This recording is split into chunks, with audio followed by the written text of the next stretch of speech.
प्रिय देश बांधवांनो, सर्वांना माझा नमस्कार. 15 ऑगस्ट साजरा करण्यासाठी आपण येथे जमलो आहोत. 15 ऑगस्ट 1947 रोजी आपला भारत देश इंग्रजांच्या अनेक गुलामगिरीतून मुक्त झाला. सर्वप्रथम स्वातंत्र्य दिन निमित्ताने सर्वांना हार्दिक हार्दिक शुभेच्छा. हा दिवस उत्सवाचा व अभिमानाचा आहे. आपल्या महासैनिकांनी आपल्या प्राणांची आहुती दिली.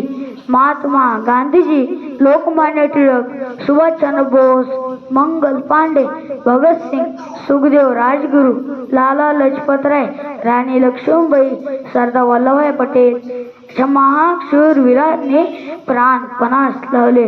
तिरंगा आमचा भारतीय झेंडा उंच उंच फडकवू.